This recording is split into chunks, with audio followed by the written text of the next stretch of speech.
Hello， 大家好，我是汉教练，欢迎来到我的 YouTube channel。今天想要聊我的身为一个教练，我怎样排个套路，我怎样去比赛，然后还是打蛋啊，其实。然后我记得我在08年我排的第一个全国的套路，那时候其实笨珍华中是我们的对手啦，然后他真的很强啊，那时候啊一直赢我们很多年，大概有8年左右，一直在输给他们啊。然后当我第一次在排套路的时候，其实是要模仿他，然后又要跟他改掉这样子，因为那时候是整个就是裁判或者是观众都是往他们那边的风潮跑，然后没有变哦，你只能够跟，然后再来改这样子。然后那时候我的概念就是要玩变化，然后要玩速度，然后要玩很多是三个这样子的。如果你们有回去看那个08年的全国赛。就是3个快花，3个形态花，3个变化的套式全部联合在一起了，包括3个戏珠，那时候我们还取名叫3连戏。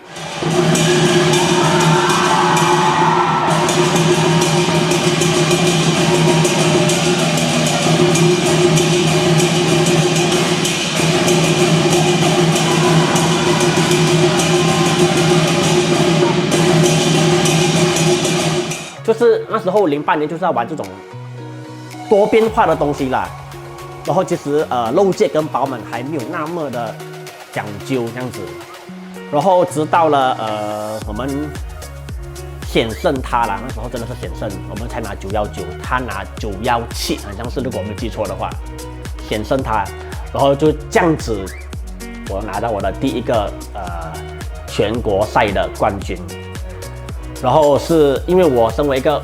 舞龙的运动员的时候，我是龙4嘛，那时候我比了9年左右，一路输，从来没拿过冠军，顶瓜也是2跟3，一直跟冠军擦肩而过啦。然后就是努力了9年，终于到我的第10年，身为一个教练的第1年，拿到我的第一个全国冠军。那时候真的是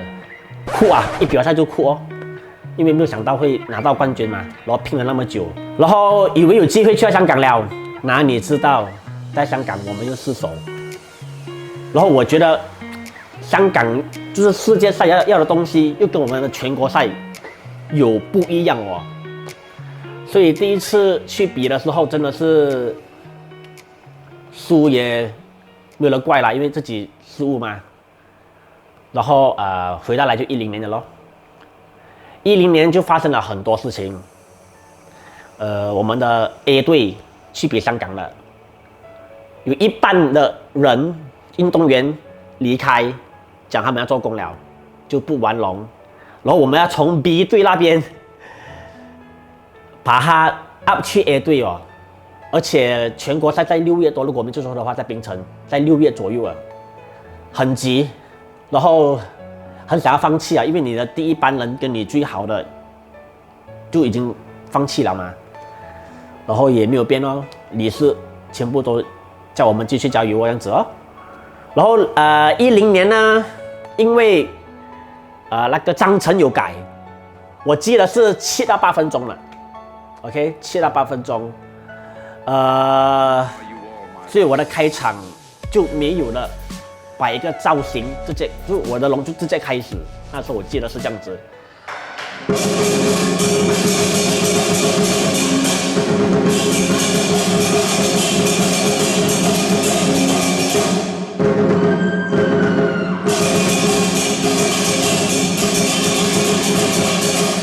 那时候的 idea 其实没有很多啦，只是基本上也是用回08年跟香港的套路拿来改来改去罢了。其实那时候，因为坦白讲没有信心，也没有想到在10年去拿到我的第2连冠。那个时候真的是没有猜到了，因为我们从来没有想过 AB 队的组合可以拿一个冠军。那时候只是念罢了咯，尽力这样子。然后直到了12年啦，12年就是比较多想法，因为在12年的时候我们刚刚拿到香港的第一个世界冠军，然后在香港其实世界赛看了很多人家的套路啊，为什么他们这样子排套路啊？在世界赛为什么不喜欢马来西亚的风格啊？这样子，像在12年呢，因为我们要拼3连冠嘛，是很压力啊，因为理事一直给压力啦，也没有啦，一定要拿啦，因为3连冠啦，难得的机会啦，这样子。这样那时候我是想把世界赛他们要的东西拿来我们的全国赛试试看，拿来比，就是你50-50咯，你只是搏罢了，看人家会不会喜欢咯。记住，很多人来看啊，很多新加坡朋友来看啊，看不惯。包括我们自己的理事老夫子也看不惯，他讲你有这么没有鸭蛙的味道了。我心想鸭蛙什么味道哦？是吧？就是这样子哦，因为你明白了吗？那时候12年呢，我们玩比较多形态，推位，不漏界，给它饱满一点，往场地，然后速度不用硬快的，就是自然的快。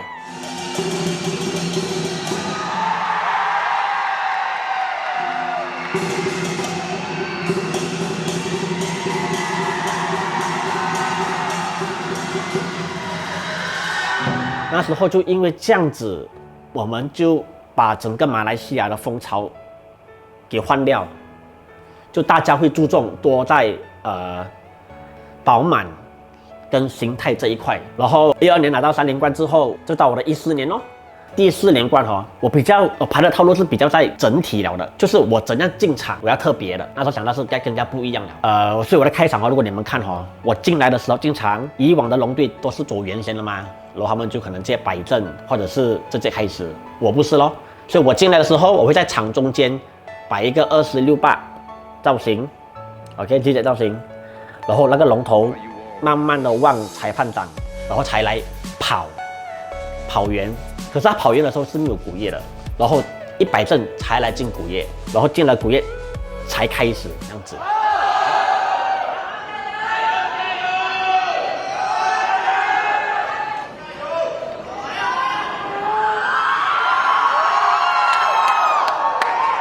然后开始不久又进回一个小型的开场，就给人感觉是有2个开场这样子，所以那时候是想要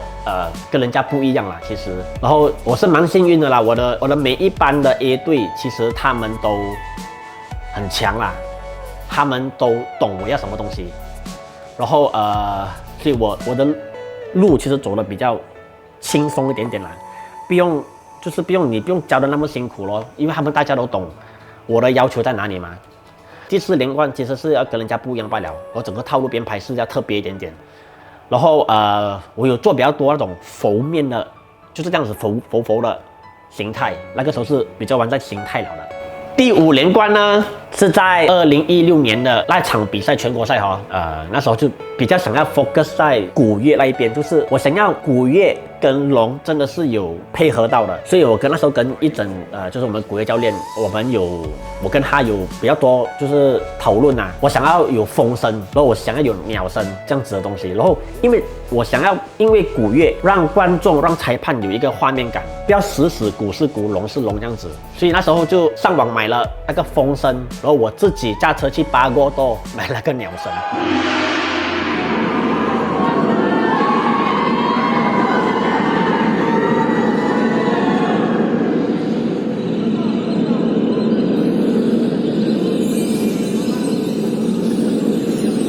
就因为我想要我之后的套路其实比较多，在整个夜光龙要有一个故事内容，然后要把龙的形态给带出来。当然在舞的时候也不要漏界，也要饱满这样子。因为我觉得你的套路到了一个点的时候你的技巧到了一个点的时候，你已经很难突破了。其实你要突破的是在整个形态、整个套路、整个鼓乐跟龙的配合了。那个是我觉得我要加强的地方我不知道其他教练是怎样想。因为坦白讲，跳绳是跳绳是吗？小优是小优，大家都是一样大同小异嘛。要怎样挣脱你不一样呢？就是你要想比较多、比较远，然后整个章程是要的是什么东西。因为那时候在第5届的时候第5连冠的时候裁判们全部其实也是懂了的，龙要 fit 的，龙要薄圆圆的，不要漏界的。所以那时候其实每个人已经灌输这个东西了，所以我就跟一整说，我们要让大家有个画面感，才想把鼓这边跟龙真的是配合到很准，很有 feel 这样子咯。2018年的全国赛在 KL Olympic Indoor Stadium 那边，那时候其实我想，因为其实很多套路跟套路两个动作的中间那个连贯，我想要不一样的，尤其在头尾的动作的时候，因为很多人玩头尾花哦，他们要进那个头尾花的动作的时候，他们一定是头尾穿4、5、6啦，要不然就左圆的时候遇到的时候一起做啦，就是比较多在这一方面，所以那时候我想要改一下头尾，其实还有很多方式可以进的，就比如说我们可以在玩跳绳的时候，第5圈啊龙6不要跳，给那个界龙头这样子进，它也是一个可以进头尾的方式。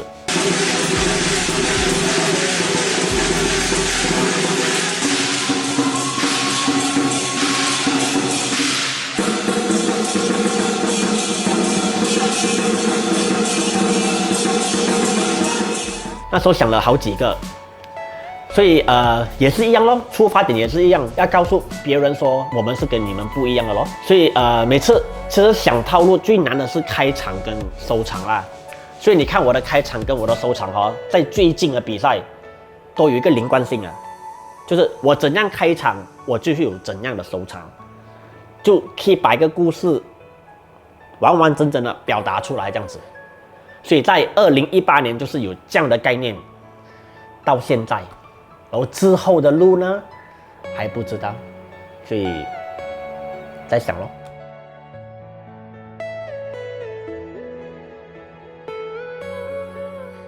5月的 video 也是来了啦，因为很多人问嘛，所以我跟一整已经安排了要拍摄了这个古月的 tutorial。OK， 所以如果你们喜欢的话，记得帮我 share、like。还有 subscribe 我的 YouTube channel，OK， 我们下一集见，拜拜。然后最后一个第6冠2018，要先不要讲最后一个啦，错。第6个是哪一个了啊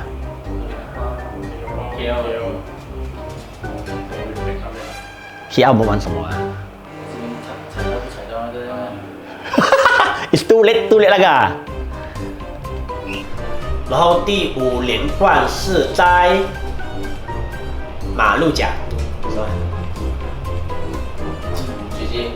？GG，我又进来看那个。